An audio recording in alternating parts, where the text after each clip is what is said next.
sailing career, Betsy was named Rolex Yachtswoman of the Year in 1981, 1982, 1984, 1993, and 1998. In 2011, she was the first female voted into the National Sailing Hall of Fame, and in 2015, she was awarded the World Sailing President's Development Award. So we're lucky now to have her as the Director of Adult Sailing at U.S. Sailing, and she also chairs the Para-World Sailing Committee for World Sailing.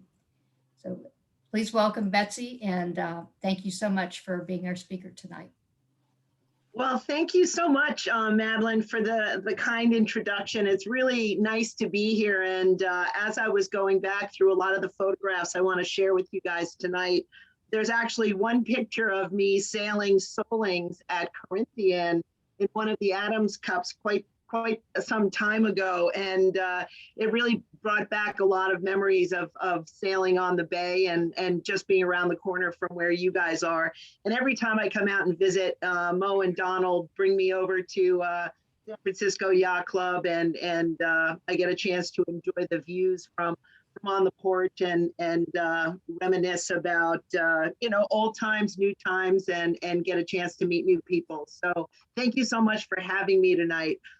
What I wanted to do is start by sharing some history of where I started, kind of where I got to, and I think some of the logic behind it all. I know, Madeline, you've listed some of the successes I've had, but I think a lot of it ties together in the end from the experiences I had from the time I was a little girl.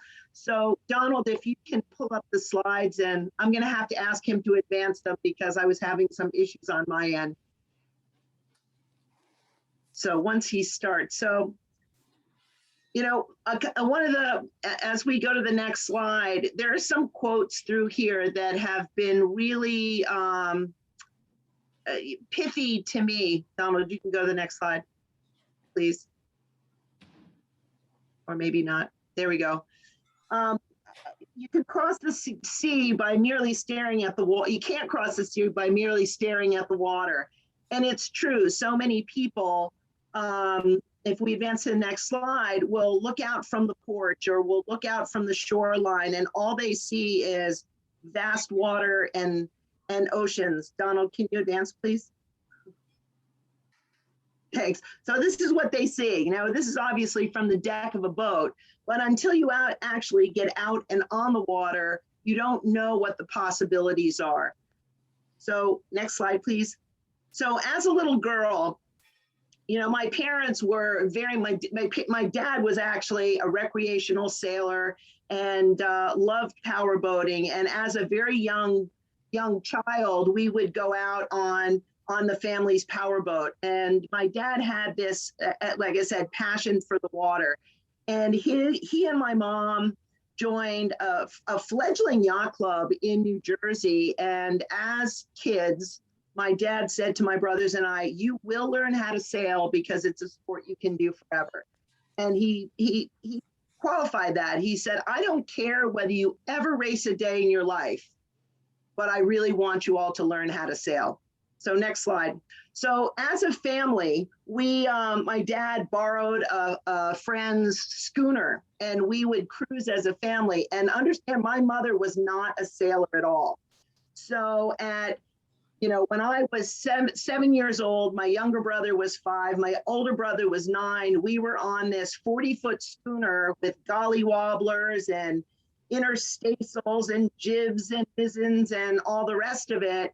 And my mother never pulled a line. So these 3 little kids were raising halyards and pulling sheets and fishing off the side of the boat for 2 weeks at a time.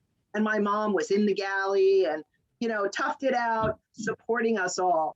But it was really kind of cool because as a family, we learned to appreciate being out on the water and enjoying the sport. Next slide, please.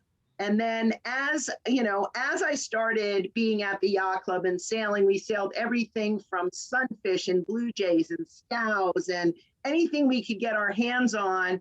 And I ended up having some degree of success. And as a kid, I would describe myself as a I was a good local sailor, but I don't think I was anything exceptional.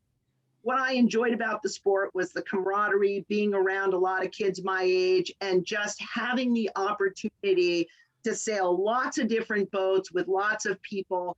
And as we got into our teenage years, we were mentored by some club members who had lightnings, and they said, okay, we're going to run an advanced junior Thursday night class. And there were, let's see, there must have been 15 of us that sailed 5 lightnings, and we would rotate skippering crews and whatnot. And one night we might learn about how to use a compass on board. Another night we might learn some techniques about spinnaker trim. Another night we might learn some tactical stuff.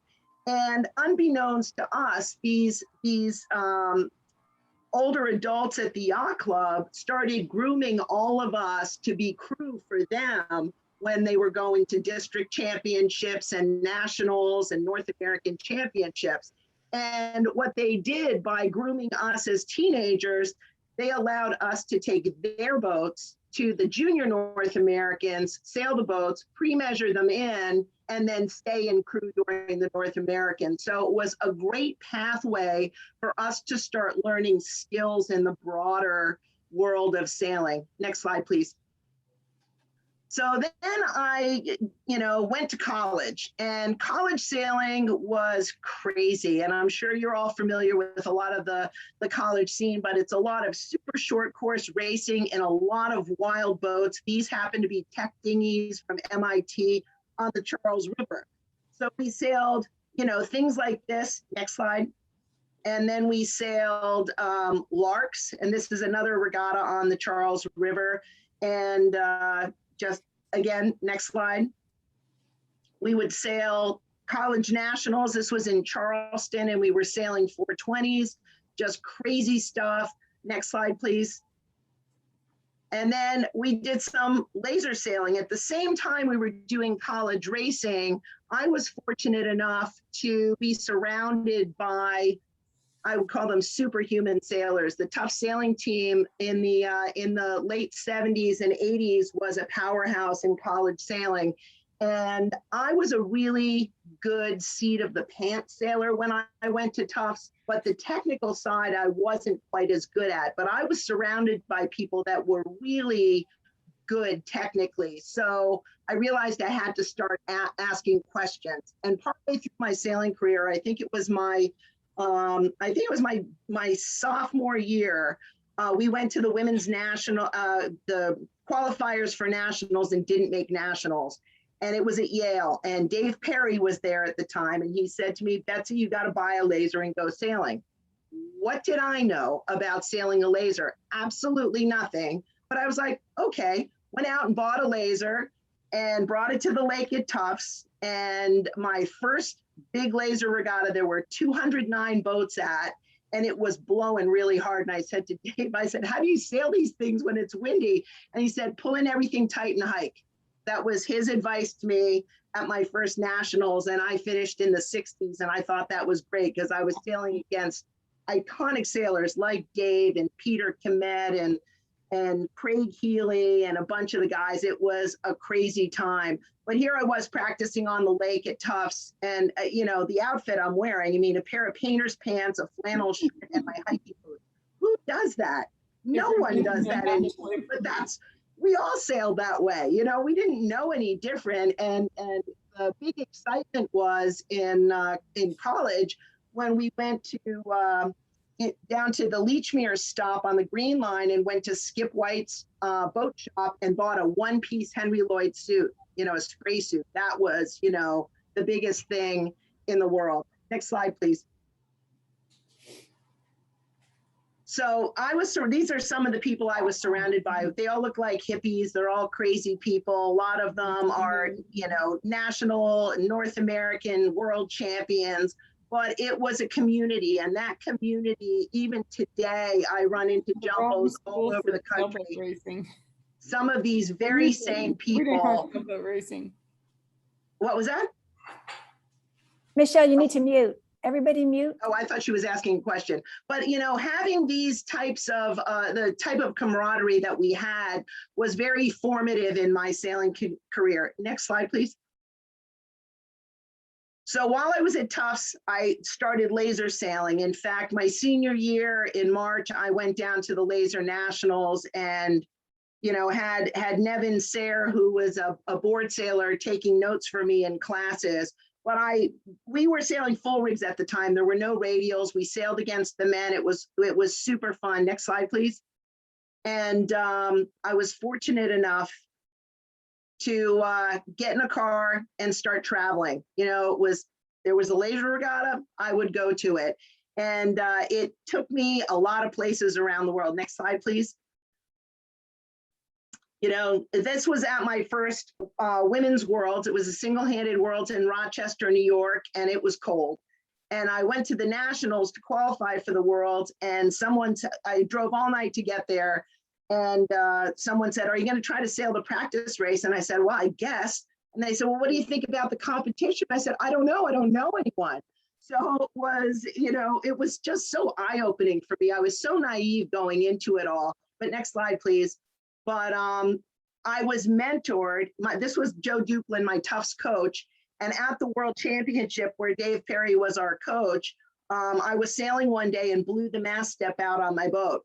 And Joe was in Massachusetts, in Boston, drove all day long to get to Rochester in the rain, took my boat into a shed, worked on it all night to rebuild the mast step. And in the morning, met me, helped me rig the boat. And he said, "Babe, go out there and do your best," and got into his car and drove back to Boston. Never watched a race, but psychologically, he was probably one of the best coaches I think I've ever been coached by. He was phenomenal. He was not very good with paperwork, but boy, was he a motivator. Next slide, please. So that was, again, here's like another outfit, sweatpants and, you know, water bottles and sweatshirts and whatnot. But it was pretty hardcore. And I went on to finish 5th in my first world championship, and again, traveled around the world sailing with and against some pretty amazing people. Next slide, please. So you guys may or may not recognize the person to the right. That's Lynn Jewel-Shore, who's a gold medalist from Korea. She and I were rivals for years. I went to Tufts, she went to BU. We both raced lasers against each other, and we were forever. We are actually really good friends. And we would, you know, talk and argue and debate things all the time. But in the end, next slide. You know, we were, again, mentored by Dave in a formative part of our laser career. And I really think it helped both of us as we went forward in our sailing careers. Next slide, please. So as Madeline said, in 1991, which was my senior year in college, I had finished school and I was invited to go down to New Zealand to coach their youth sail program for 3 months.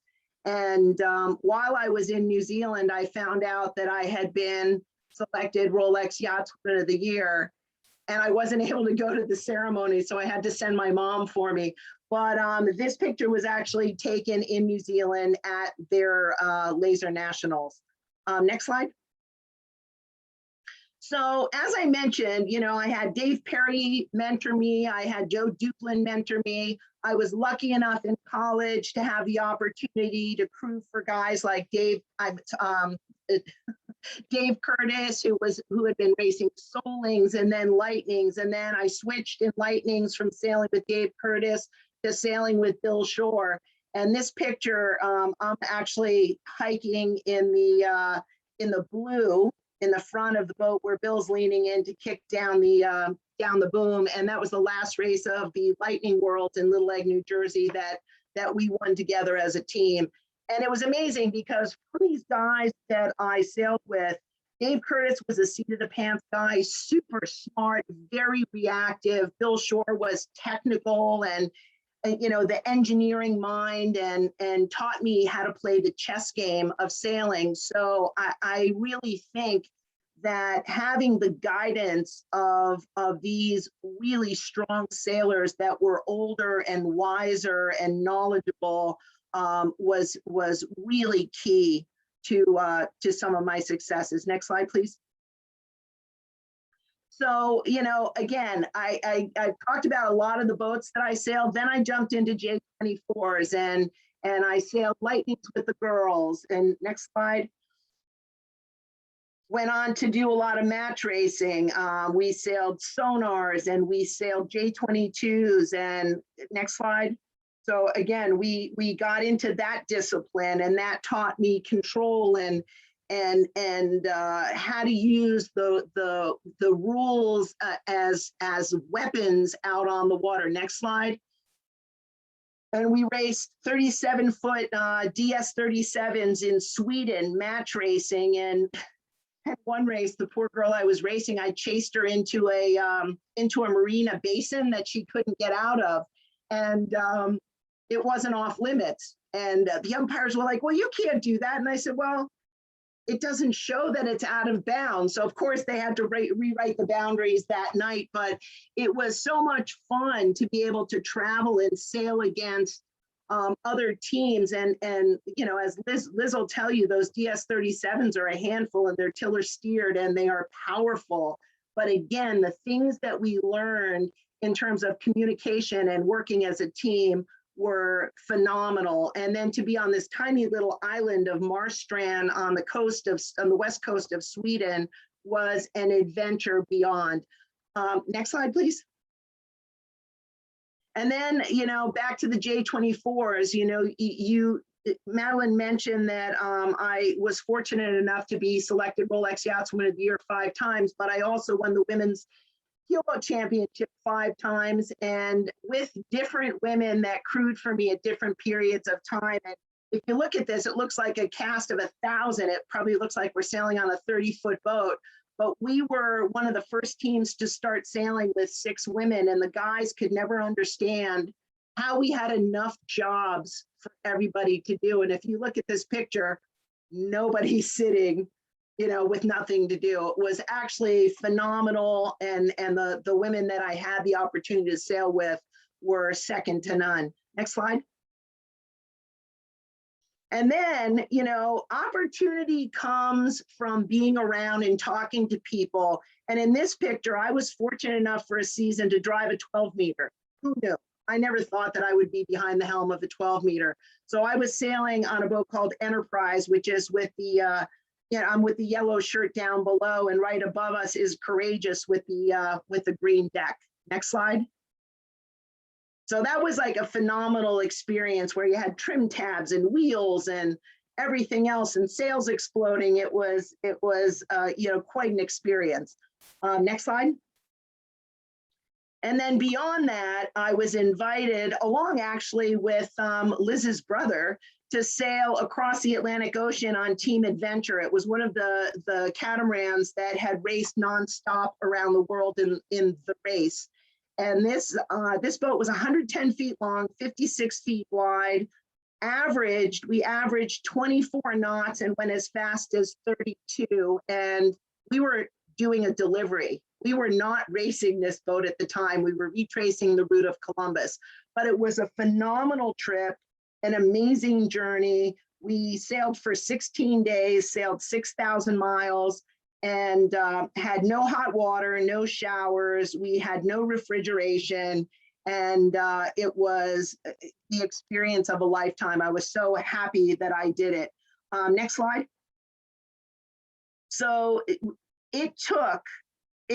we had 17 people on board, and it took at least 8 to reef a sail or to execute a jibe or attack, and it took more if you were doing a sail change. So in this picture alone, we were putting a reef in, so you can only see 5 of us, but there were 2 guys up on the boom, and there was another one at the mast, and somebody was driving, so it was really quite an experiment. And the trampoline on the boat was the size of a full-size tennis court, to put it in perspective. Next slide.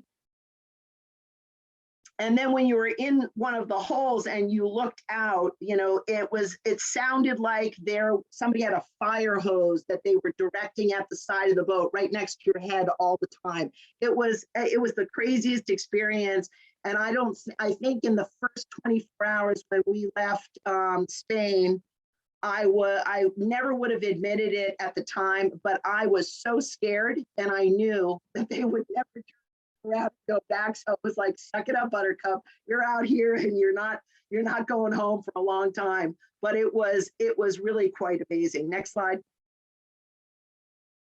And you can see from the back the perspective of how big this boat was. So again, it just was opportunities. I knew the guy who was the captain, Cam Lewis. He was sailing fins when we were in college. He used to sleep on our couch all the time. And again, it's not what you know all the time, but it's who you know.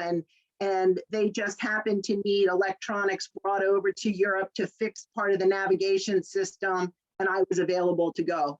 So again, that was being in the right place at the right time. Next slide, please.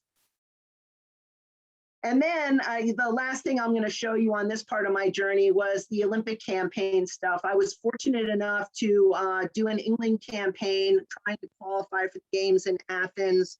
And I sailed with two amazing women, Lee Isita and Susie Leach, who is now doing a double-handed campaign with Ken Reed. And next slide. We sailed all over the world. We were ranked #1 in the world for 6 ISAF ranking cycles, and we're in places all over the world. We traveled around Europe for a long time, and unfortunately, when push came to shove, we didn't win the trials to go to the games, but the experiences were amazing. Next slide, please. You know, and again, the friendships and the you know, the ambiance, the things we learned were amazing. Next. So the next part of the journey is that the gem can't be polished without friction, nor the person perfected without trials. And as Madeline mentioned, in 1998, I was asked to coach the U.S. disabled sailing team at a world championship. And I was tasked to coach 6 men, none of whom I had met prior to, and they were sailing 2 sonars, and they all had physical disabilities. I had never coached people with disabilities before, but I was game. I said, okay, I live locally in Newport. They're coming to my town. And I asked all the guys, there was one guy who was missing both his legs below the knee and wore prosthetics. And I asked him when he lost his balance and fell over. Another guy was missing his hand. Another guy was missing his leg at the hip. And then there were these 2 quadriplegics. And I looked at both men and I said, forgive me for asking, but what can you do? And they looked at me and they said, well, we're the drivers. And I said, okay, well, I'm going to have to wrap my head around it. And once they explained to me the physical parameters, I didn't coach them any differently than I would coach an able-bodied sailor. And the tactics, the strategy were all the same. So let's go forward, and I'll show you some pictures of the friction and the trials that some of the sailors have gone through. Next slide. So we always, once I started coaching our Paralympic sailing team, we expected the sailors to participate in rigging, in setting up their boats, in doing boat work. We didn't do it for them. They were active parts of it. Next slide. And they would carry their own gear. I had a service dog that worked for me, and he would help them as well. Next slide. And they would help get their own boats in the water and help get their teammates out. So again, here's the guy I was talking about who was missing both his legs. And next slide, he and another teammate helped their fellow sailor into the wheelchair using a crane, because he was actually a low quadriplegic. He had some function in his arms and chest. Next slide.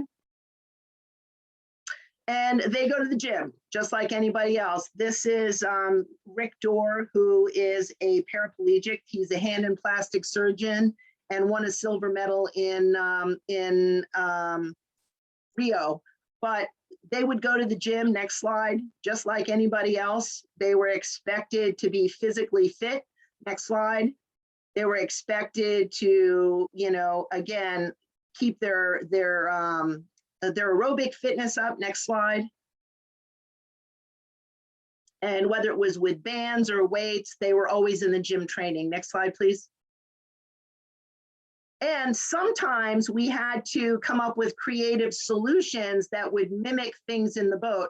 Like this block and tackle system was attached to a rubber band system because Bob was sitting in the front of the boat hoisting spinnakers.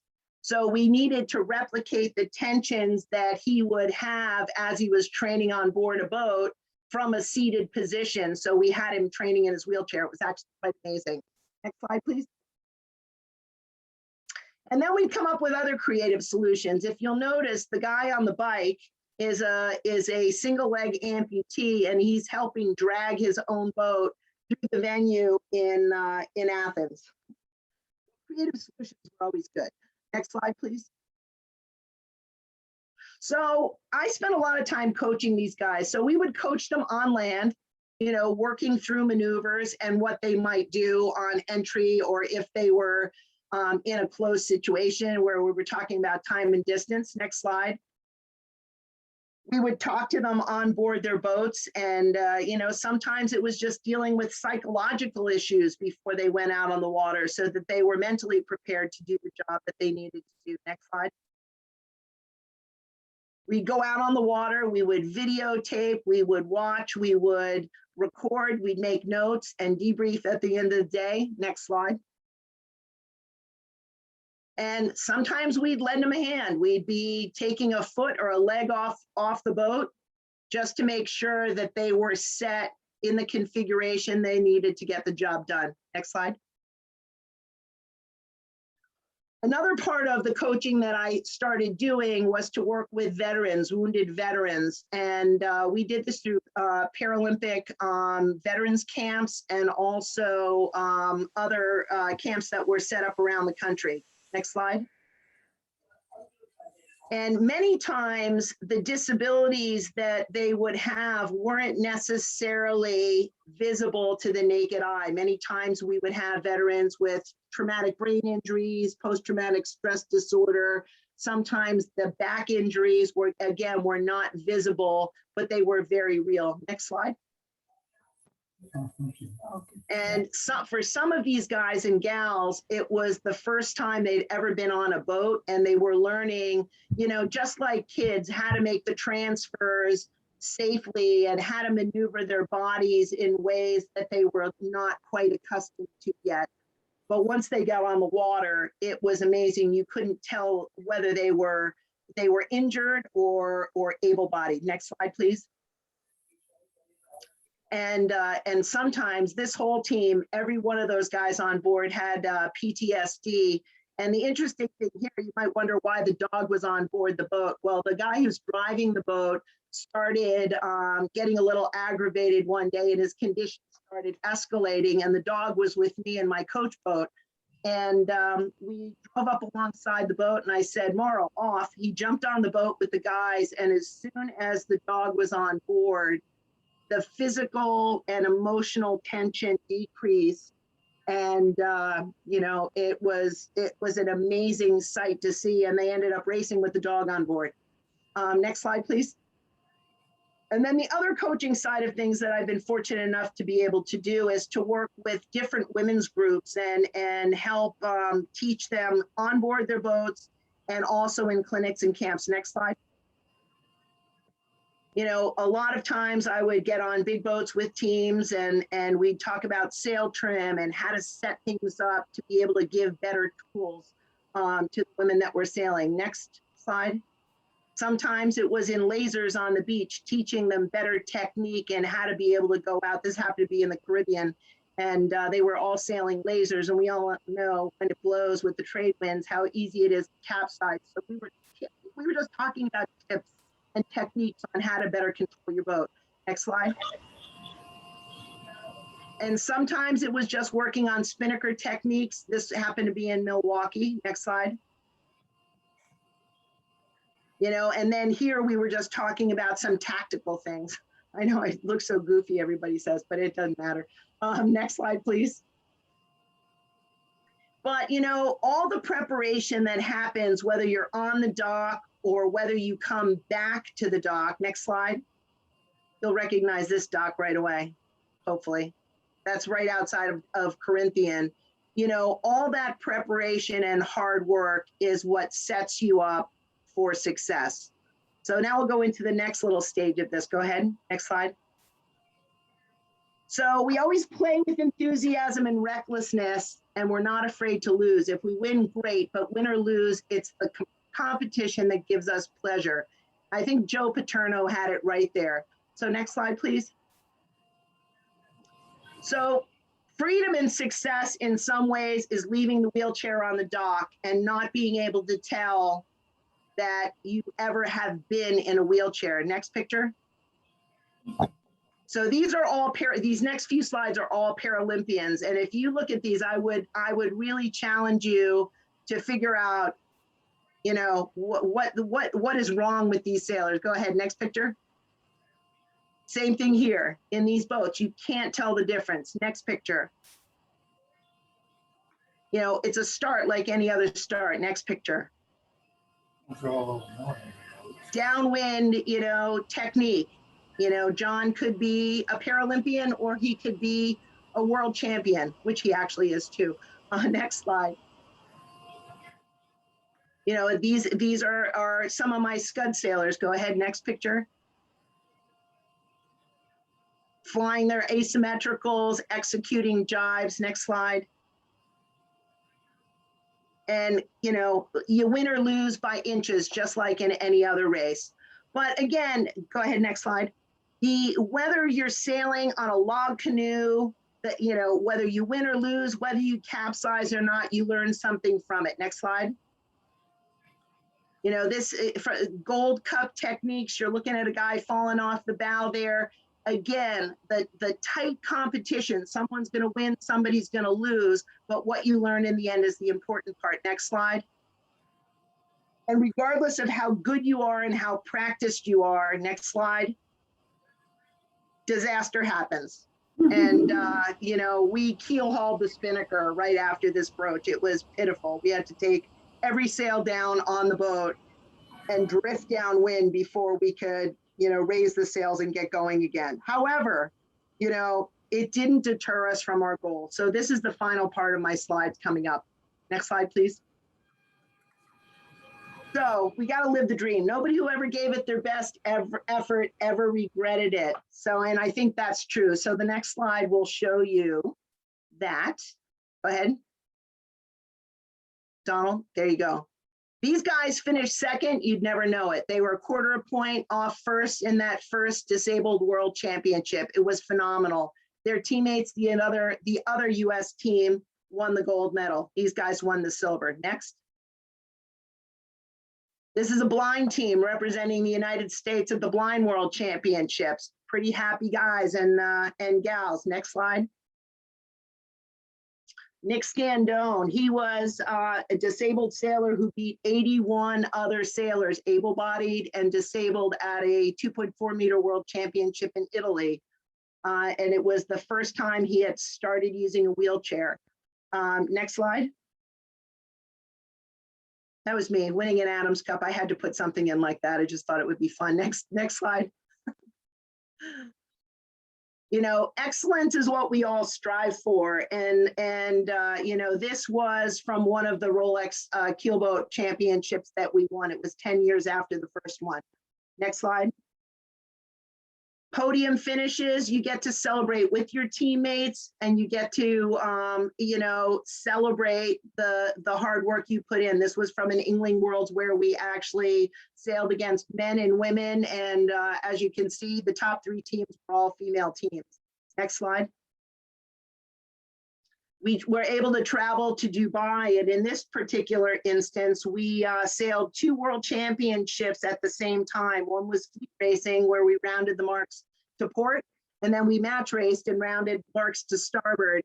And we finished second in the fleet racing, and we won the gold medal in the first match racing worlds, and it was a pretty phenomenal experience. Next slide. And at Paralympics, you know, we may not be the athletes doing the job, but we celebrate with them and note their success. So I just wanted to show you some of these final pictures because, you know, no matter, when you hear our Olympic program talk about the US not winning any medals in London, we did. We won a silver medal in the Paralympic Games, and I want to share that with you here. Go ahead, next slide. These were our medalists back in 2000. No, this is 2004 in Athens. Next slide. He's another Paralympian from Athens in the 2.4 meter. Next slide. Here's our bronze medalist from Qingdao, Johnny Roof from the 2.4. Next slide. Maureen and Nick winning the gold medal with a race to spare in Qingdao in the Scud 18. Next slide. And the palpable emotion when the American flag goes up and your anthem plays, this is amazing. This was the last time Nick ever sailed, was in the Paralympic Games. Next slide. In London, then we went on to London. We had Mark LeBlanc sailing in the 2.4 meter. Next slide. Brad Johnson and Tom Brown and Paul Callahan in the sonar. And then the next slide, we had Jen French and JB Cranu winning the silver medal for the United States. Next slide. And then on to, and this is why I said, you know, we celebrate the victories of our teams. These were our silver medalists from Rio. And, you know, Ricky was at the second Worlds in the year 1990, no, second year, 1999. I coached him in the 2.4 meter in Spain. And he was, I won't say he was awful, but he was very unprepared. And it was such a turn of events to see him and his teammates take the silver medal home. It was really so exciting to be part of. Next slide. But the friendships you make, regardless of whether they've won a medal or not, are what keep you going. Next slide.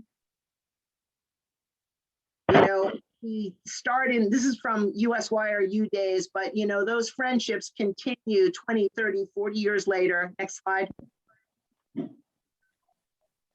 And, you know, again, the fun and games that you have along the way are really the sustaining part of sailboat racing, as we all know. Next slide. But no matter where the friendships grow or where they take us to, next slide.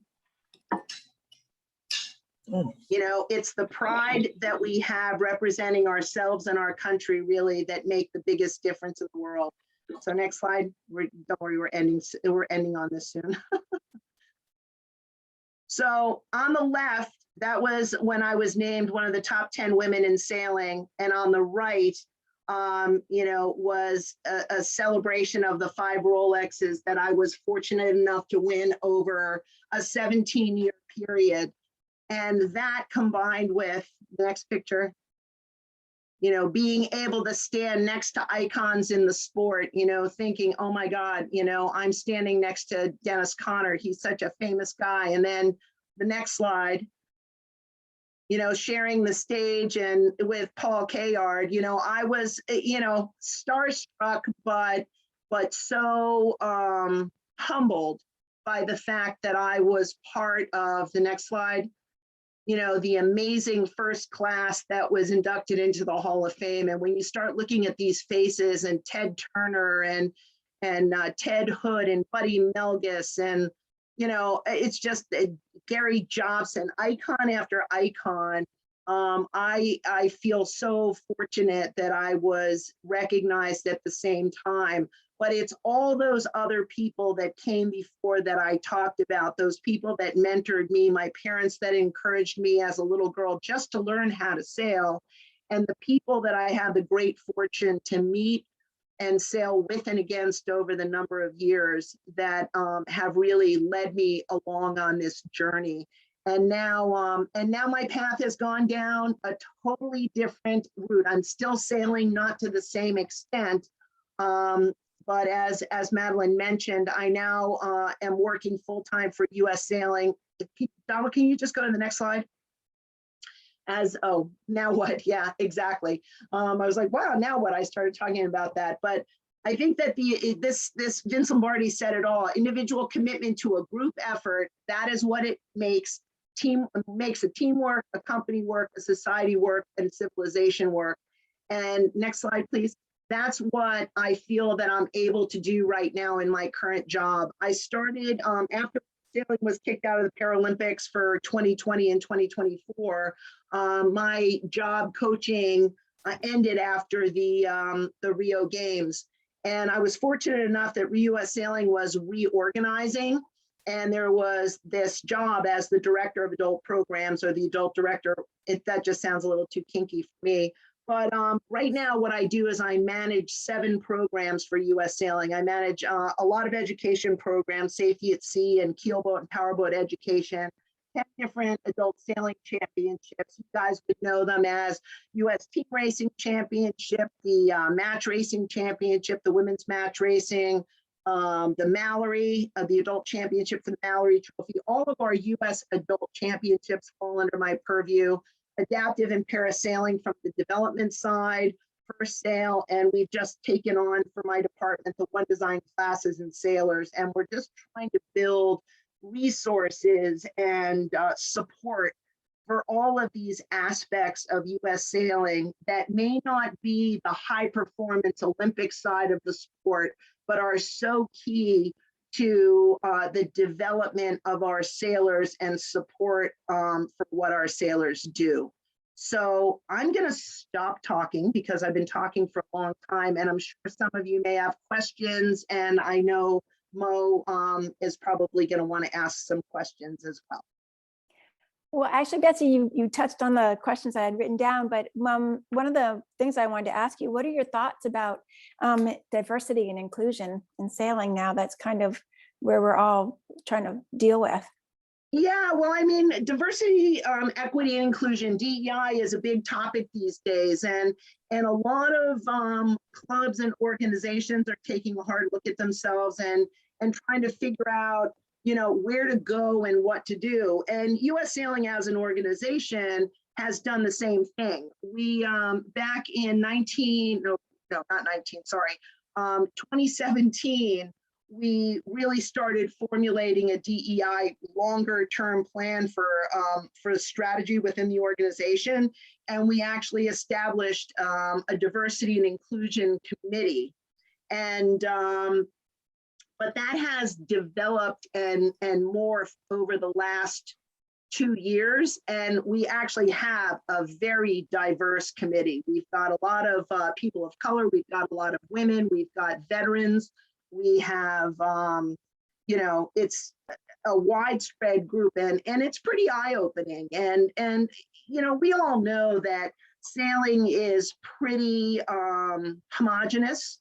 You know, it is very tends to be very white male oriented in a lot of places. But when we start talking to the Black sailors that are on our DEI committee, they said there are thousands of people of color that are sailing and racing in the United States. We just tend not to see as many in our current racing environment. And that's because a lot of them don't feel comfortable or welcomed in our racing circles. And I think that's a real telling tale. And one of the guys on the committee started talking about the National Sailing Hall of Fame that we were just looking at the first class. And it's pretty homogenous, again, in terms of look and feel.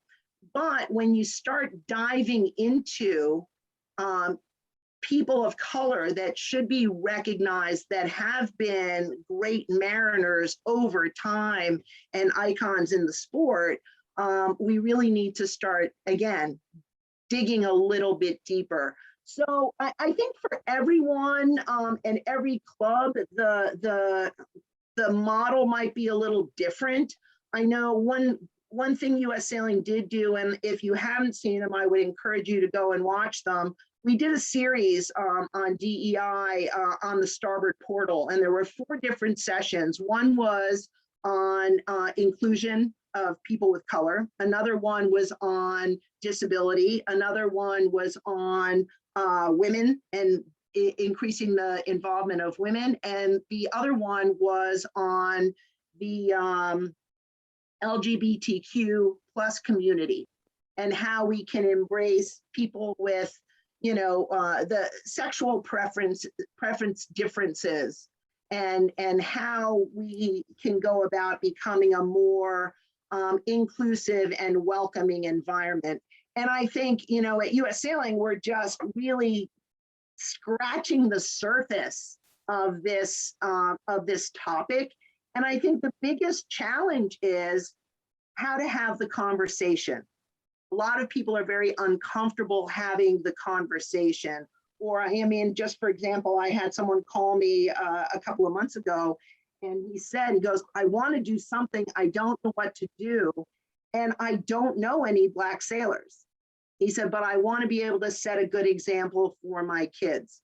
So I think, one of the programs that is doing a good job with that is our Sequel Sailor program, that is reaching out to more kids of diverse background and kids of color and getting them involved in the sport of sailing early. One of the suggestions that was made by one of the women on the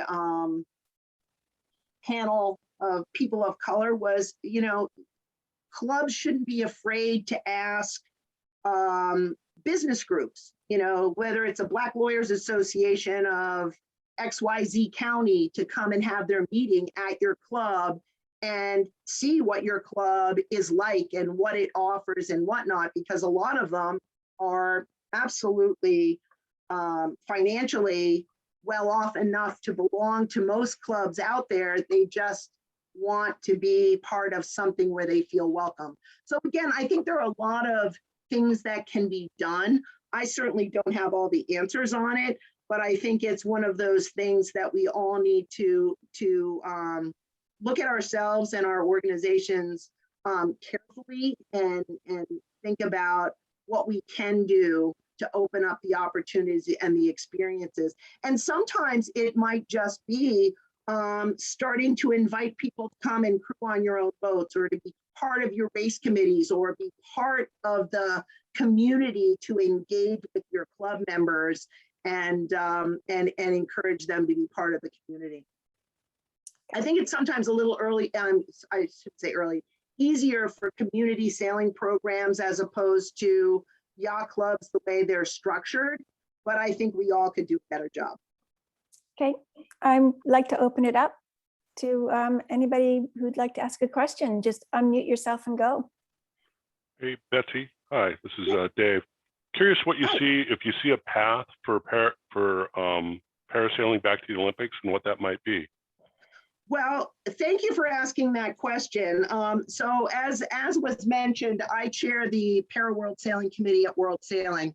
And one of the things we're really trying to do is get sailing back in for 2028 in the LA Games.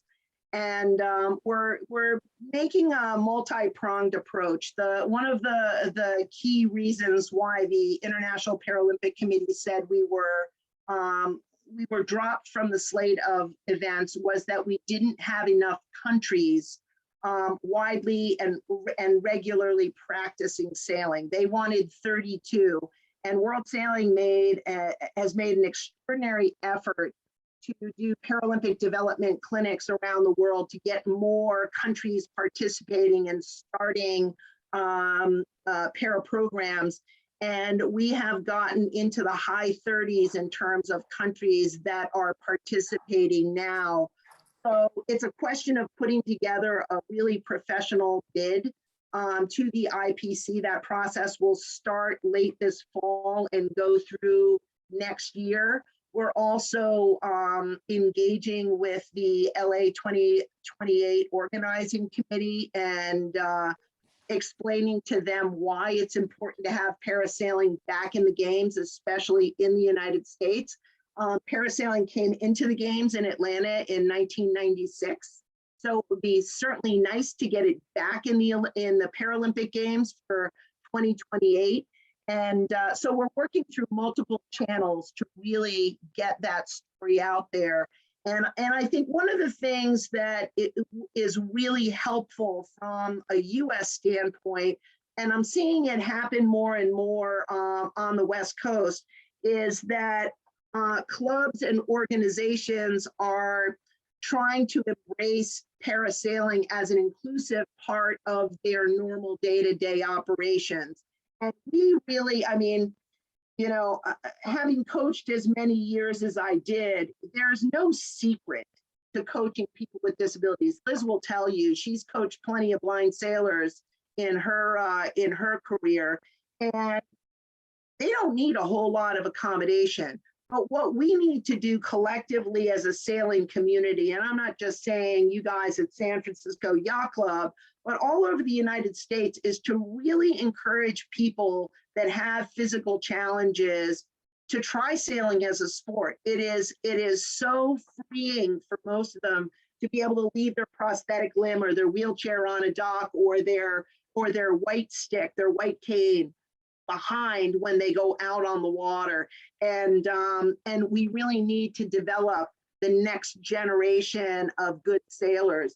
And some of that could come in from embracing veterans that have come back from service and want to engage in the community. And I do know that there are some clubs around the United States that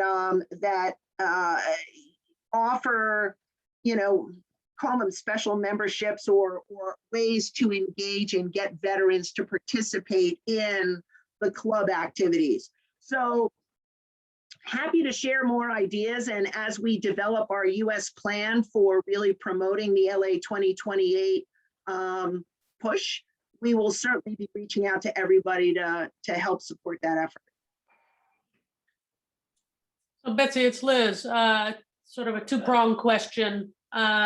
One, I think you know that there's a new fleet of RS-21s coming to San Francisco Yacht Club, which is great. And it's great to have the club embrace the fleet and use it for adult sailing and other opportunities. But the second part of that is then how might we attract veterans groups to come and do a program, or what can we do to get other events, blind match racing, for example, other activities going that might be able to help develop a para program. Well, I mean, that's great, Liz, and I'm so happy to hear that you guys have the RS-21s coming, because they're pretty cool boats. I think we can probably work to help connect you to some veterans groups that might be interested. I think the big thing is to invite them, to come for a day and then walk them through some stuff and decide how you want to proceed going forward.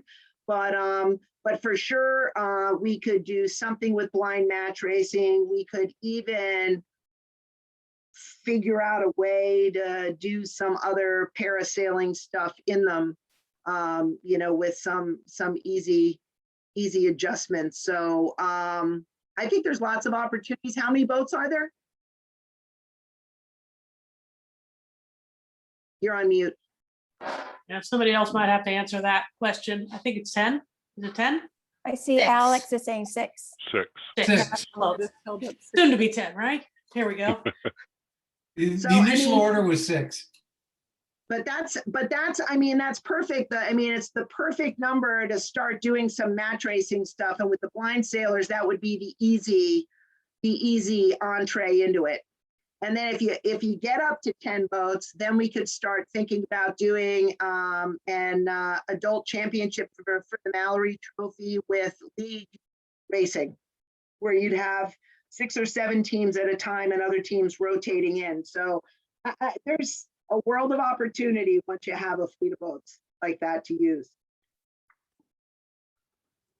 Well, Alison, it's great to see you again. I think the last time I saw you was in a clinic in Milwaukee, and it inspired both my mom and myself in developing our racing.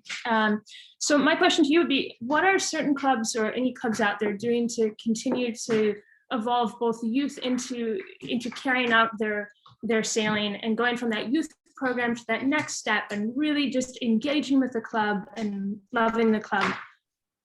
I am so happy you said that, because I think that's one of the biggest opportunities for clubs and one of the biggest challenges. And I think one of the things that we have tended to do in recent years in the United States is to pigeonhole our kids into optimists or Club 420s.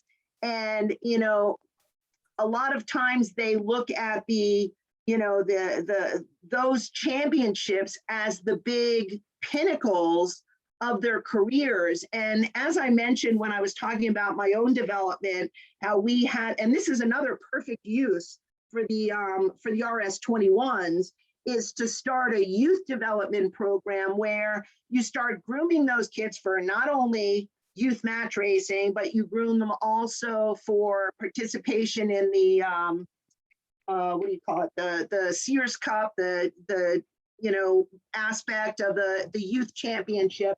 But more importantly, and I think if you've got 6 boats, you can do 3-on-3 match racing. I mean, team racing. And I think a lot of kids that have been team racing in Opties 4-on-4 love team racing. Kids that are coming out of high school and college, and I'm saying kids, and I'm talking, you know, older teens, young, you know, 20-year-olds, love team racing. And to develop that older adult with these, you know, younger people coming in and having that be part of the club regular programming would be very attractive to a lot of those young adults and the kids that are transitioning from high school and youth sailing. If they have that opportunity to continue playing that game, albeit in a different type of boat, once they learn the type of boat, I think the bug will bite. And then if there's that opportunity to engage with, you know, other clubs like St. Francis in whatever fleet boats they have, you know, and that team racing can continue from club to club, regardless of what the boats are.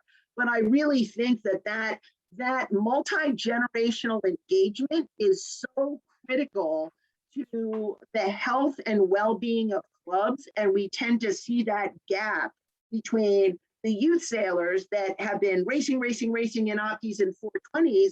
And a lot of them, you know, people say that kids get burnt out, but I think that a lot of times the answer is the kids aren't being challenged in enough ways to advance what their potential is and what they could do. So I would encourage you and even on the perf boats or on the J105s, I mean, I know that people have their core teams that they love sailing with, but, you know, maybe you say, I don't know what the weight limits are, but if you take one kid, you know, that's 15 years or under, or 2 kids, you get to have 2 extra people or extra sets of hands.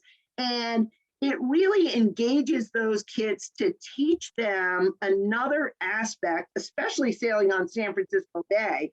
I mean, there's so many cool keel boats and big boats and then the big boat series, but unless they're introduced and encouraged and mentored coming up within those types of boats, they don't necessarily develop a love for it. And I see so many families, and my own included, my niece and nephew are volleyball players. They both learned how to sail, but my nephew was never the hardcore racer, and he was pushed into racing too early. He enjoys recreational sailing now, but much to his father's chagrin, is not really that interested in it.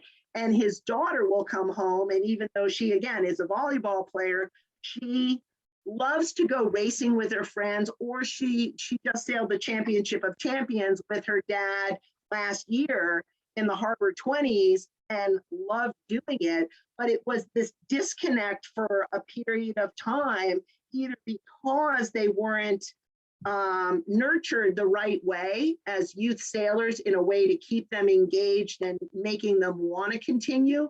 And some of them come back around, but I think we just need to do a better job of really helping them find that path.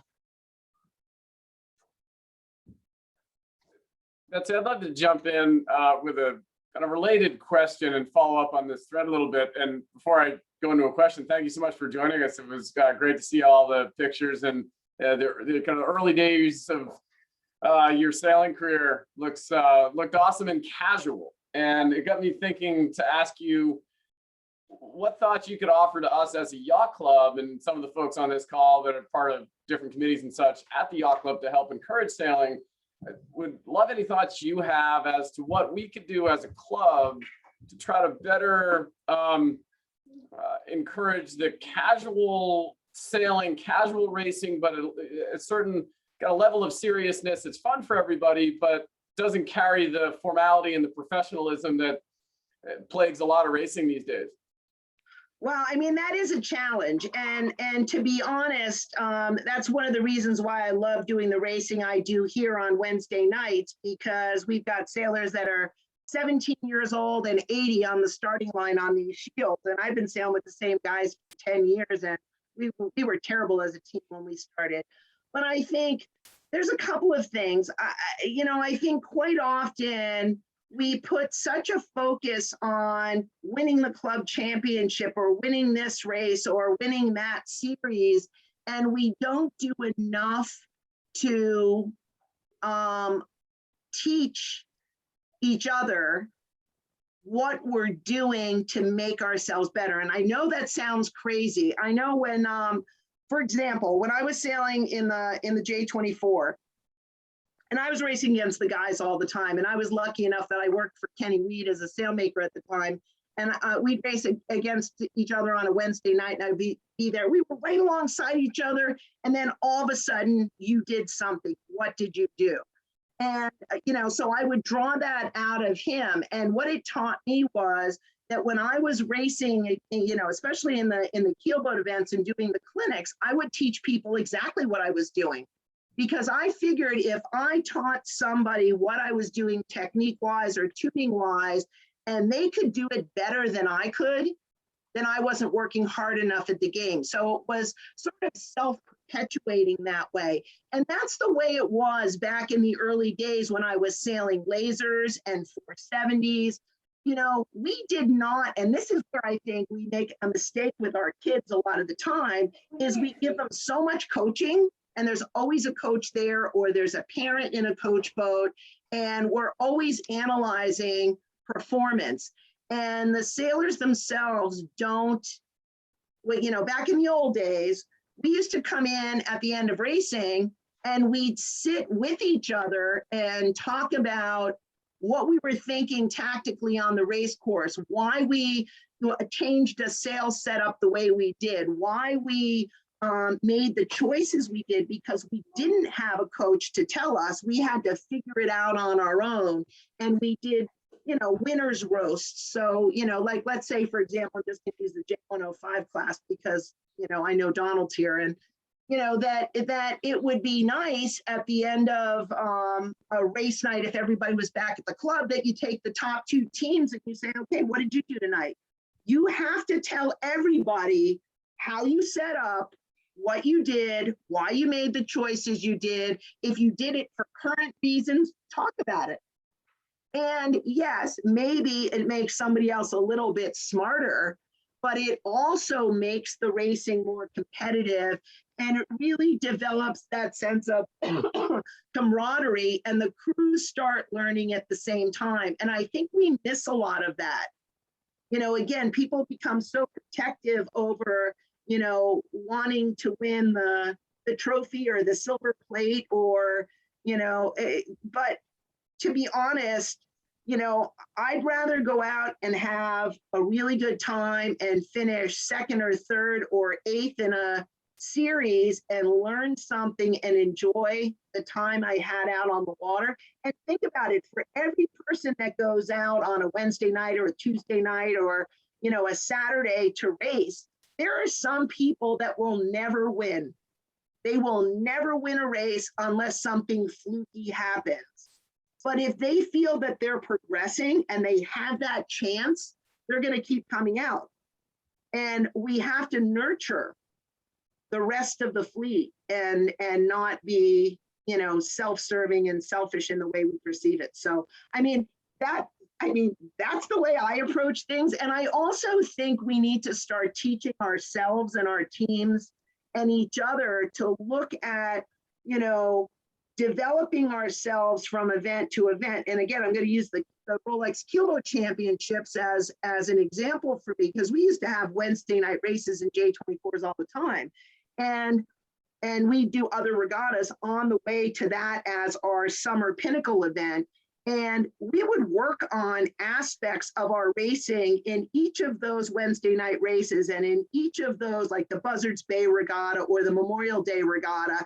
And yes, we always wanted to do well, but if our focus was to work on the corner turns with crew management and whatnot, that was our focus. Our focus was not necessarily to win every start, but it was to work on our teamwork, or it was to work on, you know, tactical choices going up the beat, you know, and if we made a mistake, to forget about it and move forward, or if the tactician made an error, not to harp on them. It's like, okay, so we made that choice, we agreed, let's move on. What do we do to pass a boat, you know, and be thinking of how we can evolve our own sailing and program through the course of the summer, as opposed to saying, you know, I want to win 15 events. I mean, it's just, it makes it not fun for you, and it makes it not fun for everybody else. It sounds very different than my experience in my recent One Design Regatta, where all the teams were huddled in the cocktail party afterwards around laptops with the coaches evaluating sail shape. And I tried to make some casual comment as a joke to some guys and immediately close the laptop and like scramble all their papers up. I'm like, okay, I got it. I'm gonna go back to the bar. Thanks, guys. You're right. That is a really sad statement, because it has taken away a lot of that interaction and discussion and learning across the board. And you know, some people are willing to invest that kind of money in paying coaches to analyze every little thing they're doing. But in the end, personally, I feel that it's a disservice to the sport as a whole, and starts discouraging other people from wanting to come out and play in particular classes. And I think we've seen that in some of the, you know, we've seen that in some of the pro classes, where they've gone and they go, well, you know, we don't want pro sailors in here, or you know what, we don't want on-water coaching. You know, if you're going to do that, do it later. But it's interesting. It's a conundrum that we've created it ourselves by, you know, investing in that. But I mean, again, back in the day when nobody had coaches, it was a totally different environment. And I think that's why a lot of us learned so much so quickly back then, because you did have those discussions, and, you know, we looked for opportunities to sail with other people that were better than us. And it wasn't always the same team all the time. So, you know, you ended up learning from the differences and the different approaches. And that's what we need to do with the kids too. We need for them to start recognizing there are different approaches, and people can be successful by looking at the sport in different ways. So. Thank you, Betsy. You're welcome.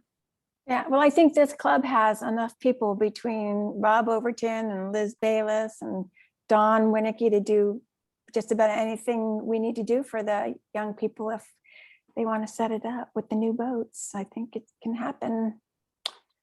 And, you know, we've even got umpires, so.